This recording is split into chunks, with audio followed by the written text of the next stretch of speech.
So on this problem right here, this is exponential base e. It's going to go through the point, let's see, whoops. Let me put those down like this. Whoops, negative 1, 0, 1, that's 1. This would be 1 over e, and this would be e. So this is going to be 0, 1, and over 1 up about 2.7. So that's 1 comma e. This point right here is 0 comma 1, and then negative 1, 1 over e. So that's roughly 1 over 2.7, so about 1/3-ish, somewhere around there. So we'd make it look about like that. It's tough to graph that exactly, but you could definitely label it. So you've got negative 1, 1 over e labeled here. And remember, this has a horizontal asymptote of y equals 0, and it extends forever in both directions. So if this is exponential base e and this is log base e, what do they have to do with each other?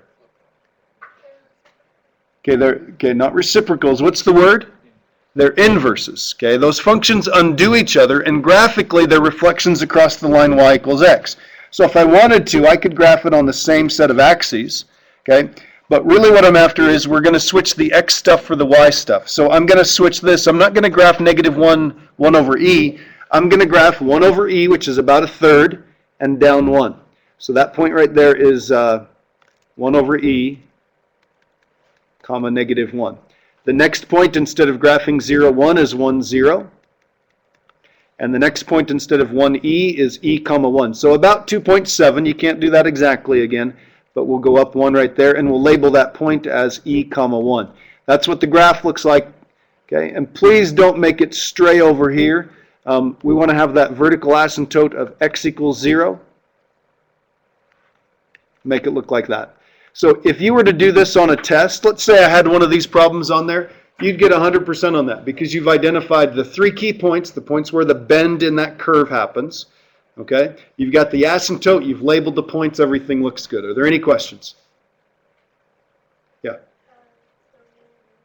If you could state those, that would be awesome. On this question, name each function. We talked about exponential base e and log base e. And domain for this guy? What's the domain for the exponential? Yeah, negative infinity to infinity. And the range is 0 to infinity. And then we just reverse them for this one. So the domain on this one is 0 to infinity. And the range is negative infinity to infinity. Okay. Very good. Any questions? Exponential base e, log base e. Okay, so this section is about something called common logs and natural logs. Because they come up a lot, we give these special names. So this exponential function right here is base 10. We use this one all the time because it's the base of our number system. Okay, so the powers of 10 are 1 and 10 and 100 and 1,000 and 1/10 and 1,000th and 1,000,000th and that sort of thing. Okay, so exponential base 10 is the base of our number system, and then e to the x, that occurs a lot in formulas. If you've had, even in your Algebra 2 class, you may have seen formulas with e in it. Okay, it's amazing where that number pops up. It's quite a cool number, got a lot of really nice properties. But because they come up so often, we want to be aware of what the inverse of each one of them is. So what's the inverse of exponential base e? Yeah. Okay, it would be log base e of x. It would be log base e, right? Okay, well, we never actually write this. We write this. We write ln x, and that's literally how you say it, ln x. And the inverse of exponential base 10 is log base 10. And we write that one this way. So, we don't write the base on either of these logarithms. If the base of the logarithm is the natural number, we indicate that by saying ln x, like the L for log, N for natural number, and then this is what we're taking the log of. Okay, it's just notation, it's shorthand. Okay, mathematicians said this is silly to write this. Let's just call this ln x. It's important enough to get its own name, if that makes sense. Okay, so this one right here, we just drop the 10 off there, and it's assumed that it's going to be a 10. So if somebody says log of x, you don't have to say, well, what base? It's assumed that it's base 10. Now that might seem a little bit weird, but you're actually used to doing stuff like this. If I wrote that, what does that mean? Everybody knows that's the square root of 7. How do you know it's a square root if we don't have an index in here? It comes up so often, it's important enough that everybody knows if we leave that off there, it's going to be the square root. Same thing with the two of these. So this is called the natural log, and it's written ln x, and we actually say those three letters. Please don't say line x or something weird like that. Don't try to pronounce it. It's ln x. That's how you say it. Okay? Your friends will make fun of you in college if you say line x. Okay? That is the inverse of exponential base e. So this is log base e, this is exponential base e. Okay, the common log, so if somebody says we're working with the natural log, it's log base e. If they say we're working with the common log, then it's log base 10. Okay, so that looks like this. Again, there's no base written there. We assume it's base 10. We just say log of x. Okay, we don't have to say what the base is. We assume that it's 10, and it's the inverse of exponential base 10. Everybody clear on that? This is vocabulary. It's notation. Okay, it's something you just have to get used to. All right? So, the other nice thing about the natural log and the common log is if you take a good look at your calculator, there are only two logarithms that appear on most calculators, or at least ones that have their own button. So if I grab this calculator right here and show you that one, this is an 83, it only has two logarithms. Okay? And it's right here. Okay? It says ln here, and it says log here. Now the interesting thing is, I don't know what calculator you have, but if you look at the second function of that button, above the ln x is actually an e to the x. You probably can't see that at the back. And above the log is 10 to the x. Why are those on the same button? Because they're inverses. Find the square or the square root button on your calculator. What's the second function of that button? Okay, if you find the square root button, the second function is squaring. And if you have a square button on your calculator, the second function of that is usually the square root. Okay? Again, because they're inverses. Okay? So the nice thing about these is they actually appear on your calculator. Okay? So what other function does the ln perform? Usually e to the x. What other function does the log perform? Usually 10 to the x. Okay? Because those are inverses of each other. They undo each other. Okay, they're inverses. Okay, any questions? This is how easy some of these assignments are. Grab your calculator, find the logarithm buttons, and I'm going to type in log, the common log base 10 of 5. Now, before you hit enter, okay, let's stop and think about this for just a second. What is a logarithm? Oh, I'm so disappointed. It's another way to write an exponential. Very good. What is the answer to a logarithm? It's an exponent. The answer to a logarithm is an exponent. So what we're looking for is the exponent that goes on 10 to make 5. So if I hit enter, here's the answer. The answer is 0.6989. Okay, there's the answer. Now, don't do anything yet. I mean, really all we're going to be doing is just punching a bunch of stuff into the calculator for the most part here, at least for the next couple minutes. Okay, watch please. This is the exponent that goes on 10 to make 5. You can actually check your answer. If I do 10, caret, and then I can do two things. I can type that in, okay, or I can hit second answer. Okay, most of your calculators have that capability also. That way you don't have to type it in. I get 5. If I were to type it in, if I went 0.6989, is that the exact answer? Okay, I rounded, right? So if I hit enter, what's it going to give me? Yeah, something pretty close to 5. Okay, but that's enough to be convincing, right? Okay, are there any questions there? Okay, so let's grab the calculator. What's the next one? Okay, well, it's ln of 15, right? So hit the ln button, type in a 15, 2.7. Okay, now I believe it says in your book how much it wants you to round. I usually like going 3 decimal places, so this is 2.708. Okay, log of 100, do you need a calculator for that? Better not, but let's just double check. The answer is going to be 2. If you throw that into your calculator, just make sure we're not making all this up. The answer is 2. Let's do the next one. Log of negative 5/6. Why? Because it has an asymptote which goes close to 0. Exactly right. Okay, a logarithm has an asymptote at x equals 0. You can't plug anything in that's less than 0. If you think of the domain is from 0 to infinity. You can only plug positive numbers into a logarithm. So a logarithm is one of those functions that has a domain issue. Okay, if you don't know this, if you don't have this through your head by now, please make sure you write it down.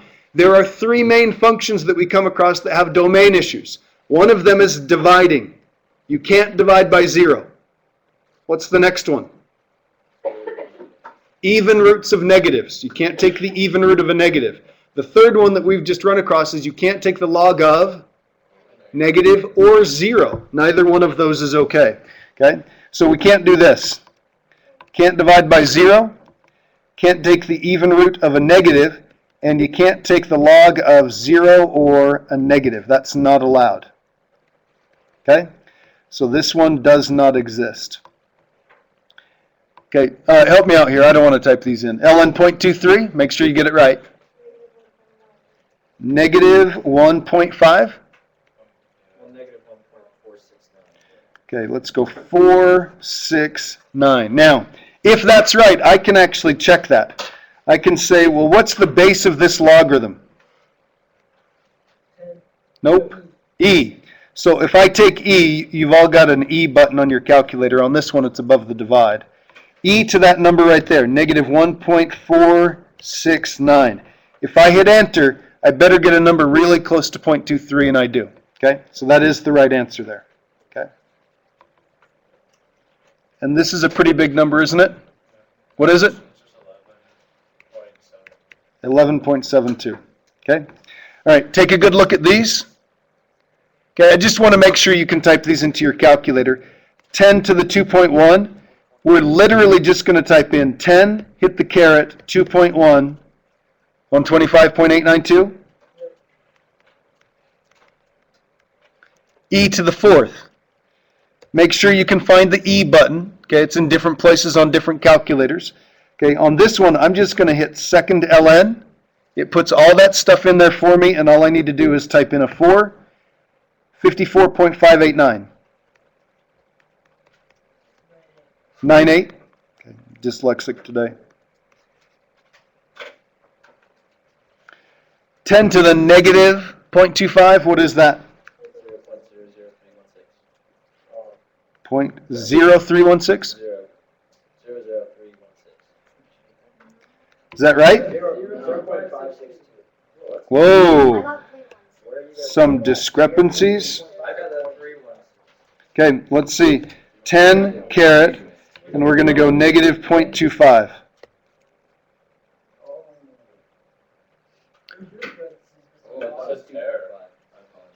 What's the deal? We okay? Okay. So let's change that 0.562.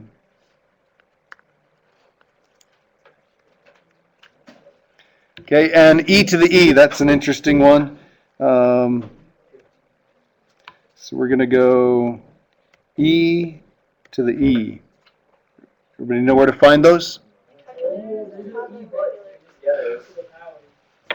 You should. If you can't find them on your calculator, bring it up after. If you've got a TI, I know for a fact they're right on there. Okay. You could do this. Watch. Okay. If yours doesn't have an E button, you could do this.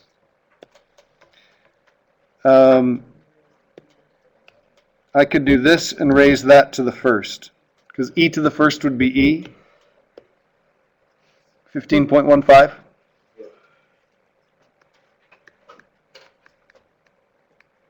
Okay. If you're having trouble with your calculator, come and see me after. Okay. So if you only have 2 logarithms on your calculator, how could you compute other logarithms with different bases? That's where this comes in. Okay, this is called the change of base formula. You'll use it in this class. You'll also learn it again and use it a bunch in 1050. Okay, so here's how the change of base formula works. You can take any logarithm with any base, and you can change it into logarithms that you can plug into your calculator. So if this is log base b of m, you can change it to the ln of m over the ln of b, or the log of m over the log of b. The way I like to kind of look at it is, this one's kind of written down here a little bit lower, so it's the one that goes on the bottom. This one's kind of taller, it's on the top, if you will. As long as these logarithms match, you can't mix and match. You can't do a log on the top and an ln on the bottom. Okay? So let's do this problem right here. This actually is very similar to a problem that we looked at in the last section. So let's do this one right here. I'm going to take this and I'm going to change this to ln 21 over ln 4. Is that my only option for typing this in the calculator? Nope. I could do log of 21 over the log of 4. Okay, so let's check those. Let's see if that actually works.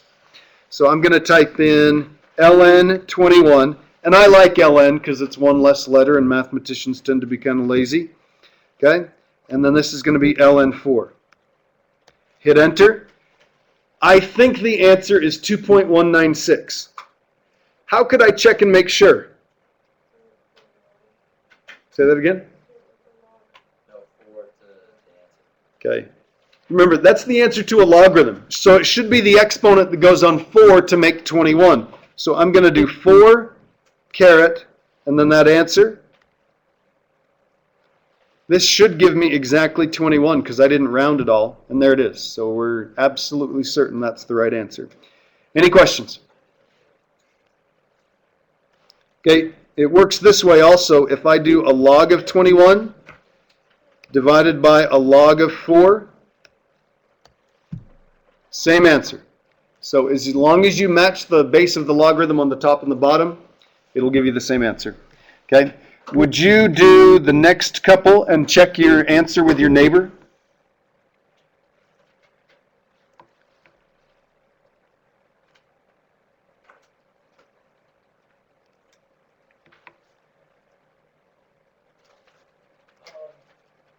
Yep. So these answers that we're getting by doing like the log of the power over the log of the base or whatever, what does this number represent? It's the answer to a logarithm, so what is it? It's an exponent. It's the exponent, like on this one right here. What was our answer? 2.196? Yeah. Okay, the answer on this one was 2.196. That's the answer because 4 to the 2.196 is equal to 21. Okay?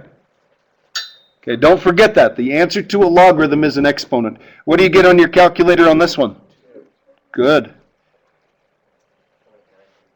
This is going to be a number a little bit smaller than 1. Okay? What is it? 0.93? 0.935.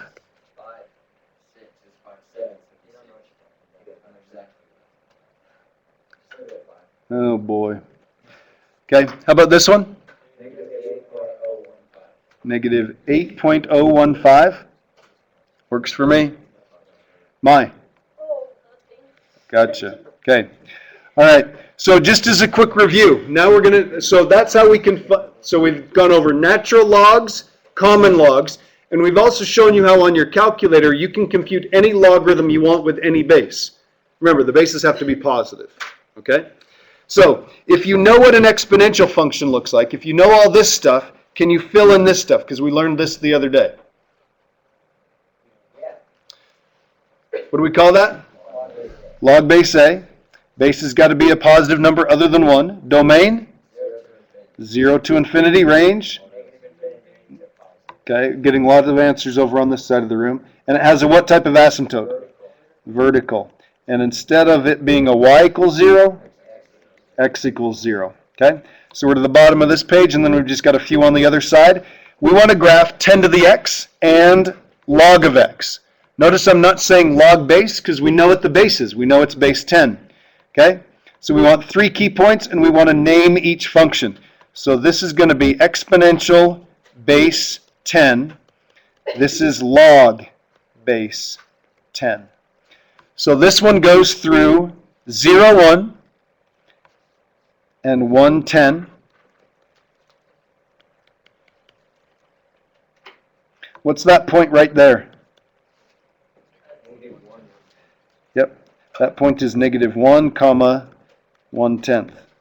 Okay, so it looks like this. Put arrows on the end, horizontal asymptote of y equals 0.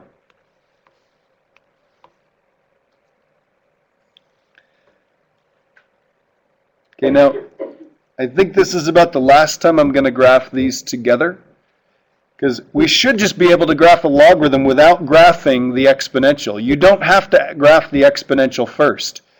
This one's going to go through 1/10, -1. Oops, 1, 0, and 10, comma 1.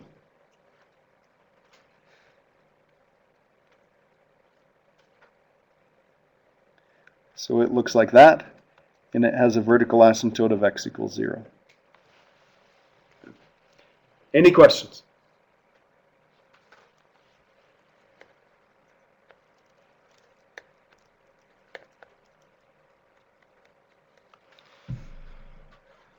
Better know those for the test. Know how to graph common log, natural log, exponential base c, 10 to the x, 4 to the x, whatever.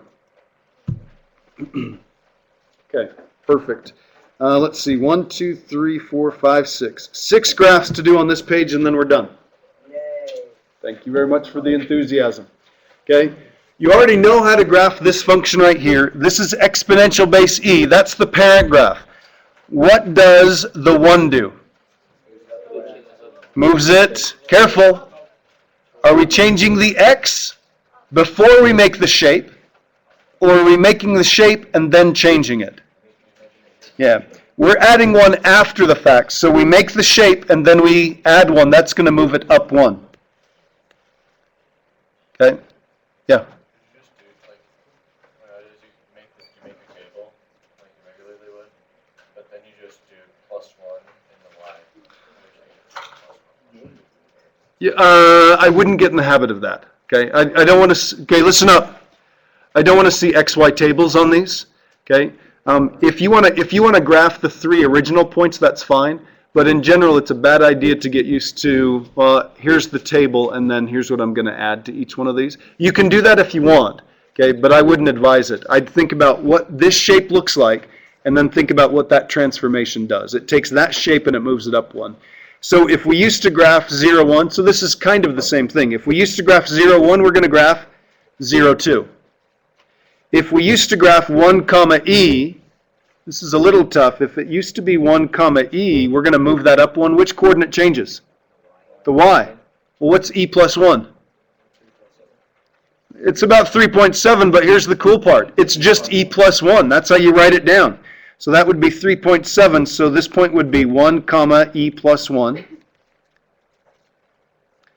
This point again was 0, comma 2. This point used to be -1, 1 over e. It's going to be -1, 1 over e plus 1. Okay? Is that what you're talking about? Okay, yeah. So that's going to be about right here. I'd draw the asymptote on here. That's going to be y equals 1. So it's going to look like this. And we've got those points labeled. Any questions? Yeah? Why is it 0, 2 and not 0, 2.7? Because the regular one goes through these points. Maybe I should have done this anyway. Okay? It's nice when you can get away from this. These are the points that it goes through. All right? If I take that point and I move it up 1, where is it? 2. Okay?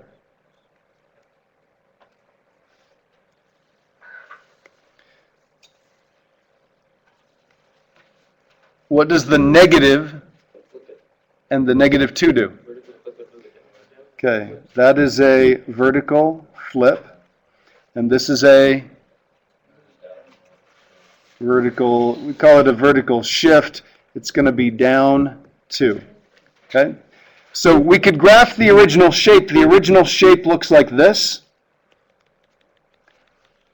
That's what the original one looks like.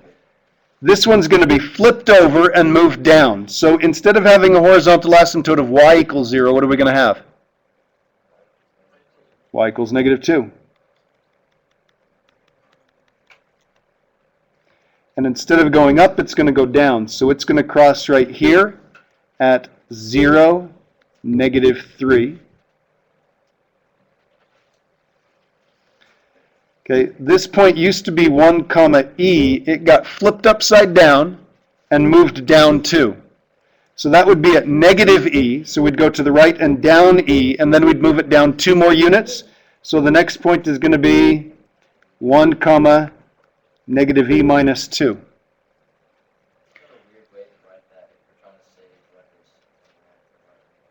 Okay, but the nice thing about this is it's exact. You could write it's -5, oops, yeah, -5.7, so I guess I should have graphed it here. Or 4.7, yeah, so that's in the right place, 4.7. Okay, and this one here is even uglier. If that point's normally -1, 1 over e, if I flip it over, it would be negative, and then I move it down 2. So this point is actually -1, -1 over e minus 2, and this is what the graph looks like. That point, and that point. Okay? Now, I'll admit this. That's kind of a pain in the butt. It's hard to write those points. But getting used to this, the fact that you can have these ugly expressions, I mean, -e minus 2, that's the y-coordinate. Okay, it's kind of an abstract idea. It would be really nice. Most people would be more comfortable with the number -4.7, approximately. But that is the exact point. Okay, it's not a decimal approximation. That is the exact point. Okay, get the idea? Okay, let's do a couple more. Yes? The range, good question. Where would the range start?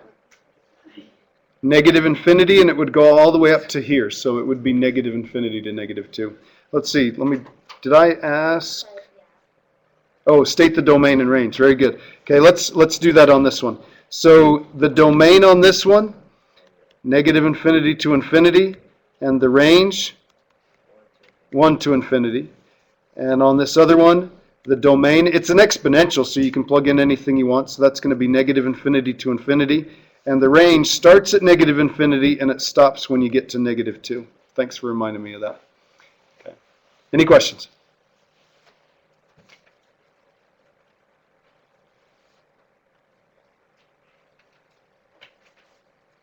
Okay. What does the 1 do? Take the ln and move it up. Okay? All right, so let's do the points on the regular one, okay? So that would be -1, 0, and 1. That's a 1. That's a 1 over e, and that's an e. Which coordinate changes? The y changes. Every one of these increases by 1, right? So this is going to be right here. This is going to be right here. And this is going to be right here.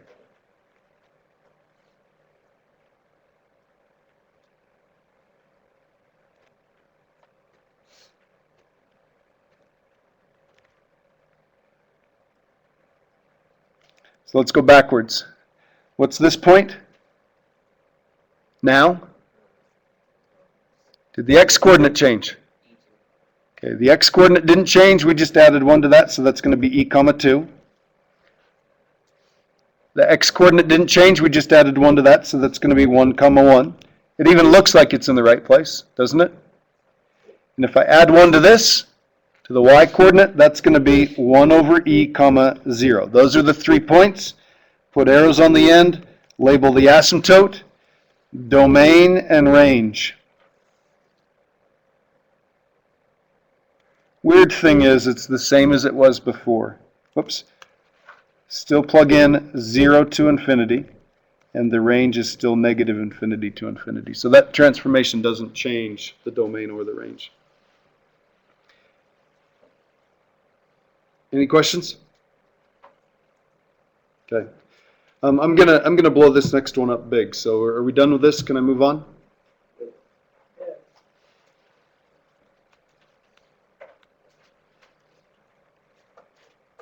Okay, so here's the next one.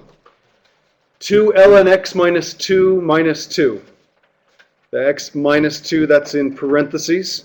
So what I want you to do is I want you to write down what each one of those things does. What does each one of those things do? That's probably the easiest. That's probably the next easiest. And that's still not too bad. What does this minus 2 do? Okay. Down 2. What does this minus 2 do? Right 2. Okay. And what does that do? Twice as tall. Okay. So, let's see. It normally goes through these points. Right here, and right here. Isn't that what it usually looks like? Okay, let's make this the right shape. Let's make it twice as tall. So if I make this twice as tall, what's twice as tall as 1? 2. What's twice as tall as 0? 0. And what's twice as tall as negative 1? Negative 2. Okay. Remember, we said it makes them taller or it makes the graph steeper. If I connect these red points, doesn't that look steeper? Okay. All right. So this is the right shape. And I could label those points. This one right here would be, we went over E and up 2. Okay, so that's E, comma, 2. This one right here is still on the x-axis, so that's 1, comma, 0. And this one right here was at negative 1, comma, 1 over E, comma, negative 1. It's at 1 over E, comma, negative 2. Everybody okay with that? What do I need to do with all of those points?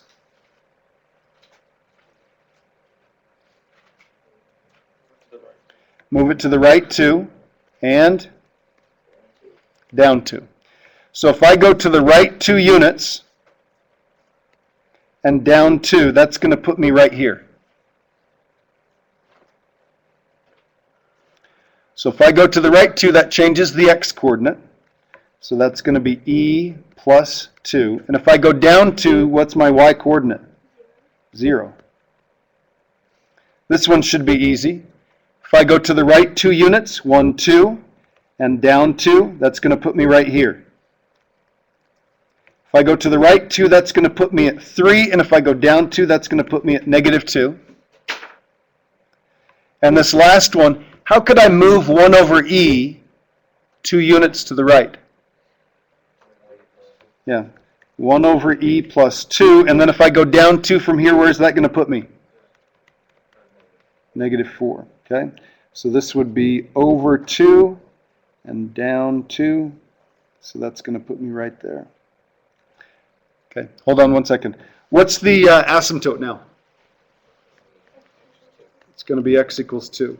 So we're going to have a vertical asymptote right here, and the graph's going to look like this. Okay, Greg.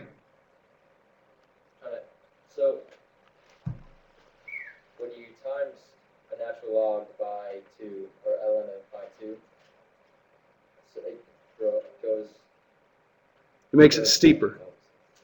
So why doesn't it grow in like the x direction? So that like, why isn't it like 2e? So it'd be like... Because we didn't change the x, we only changed the y. Oh, okay. Okay? So that's like on when we do y equals 2x squared, it makes the y coordinates twice as tall as they used to be. So we used to have a graph that looked like this. If we make it twice as tall, we stretch that point up, and then it looks like this. Does that make sense? We're only changing the y coordinate when we do a vertical stretch. Y is in the vertical direction, so that's the only one that changes. Yeah? Would that be a good test question?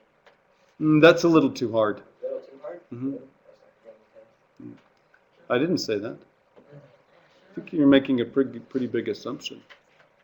Was it a correct assumption? No. No? That's a hard question. You do a lot of stuff like that in 1050. Okay, moving things around, writing down where the points are exactly.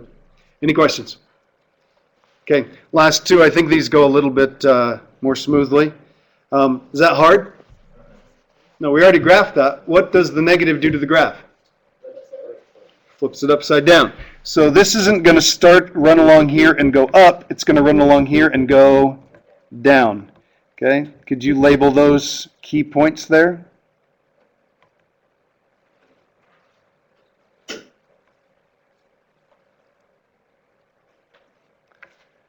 That one should be easy. 0, -1. This one's still pretty easy. It's 1, -10. And that point right there is -1, -1/10. Okay? A little easier? Okay. This one's a little bit of an oddball. Okay, are we ready to go on? Got that one? Anybody need me to stick around on that? Okay. Okay, I don't want you to say anything out loud. I just want you to look at this for a second, and I want you to think about what would the negative here do, and what would the negative there do. One of them's easy to figure out. You should know that right away.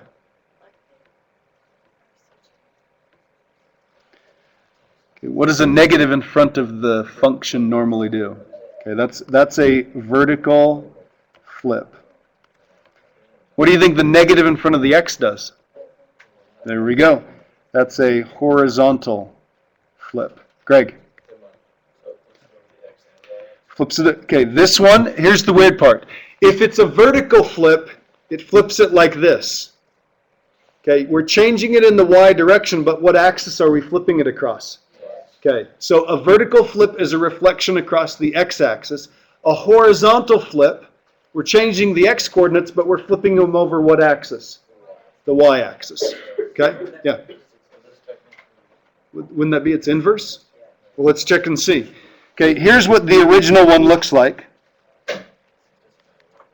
Whoops, let me change colors here. That's what the original one looks like. Okay, and let's keep track of this point right here. It doesn't look like it, but that point right there should be e, 1, right? Okay, I'm going to horizontally flip it. So that means it's going to flip over here. It's going to look like that, right?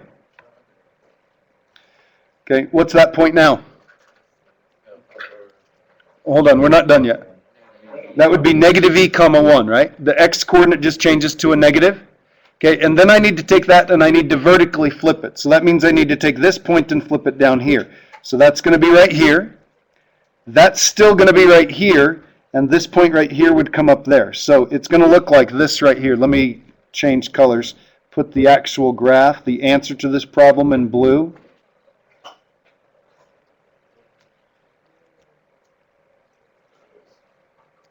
It's not the inverse, okay, to answer your question. Thank you. But hopefully we can label these points.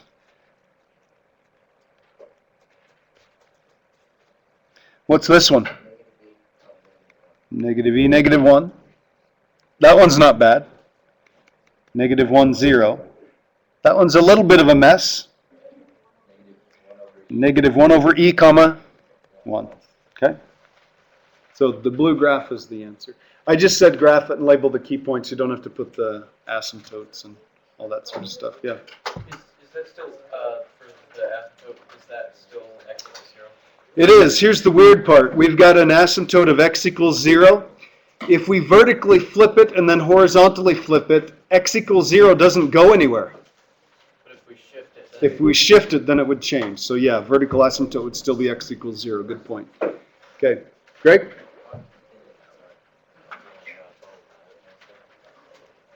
Okay. Right on time. Have a good weekend, but please have this done on Monday. It is due on Monday. If you need to pull up the lecture again, I'll have that posted by the end of the day today. But make sure you're ready to go on the next section. We'll finish up chapter 9 on Monday.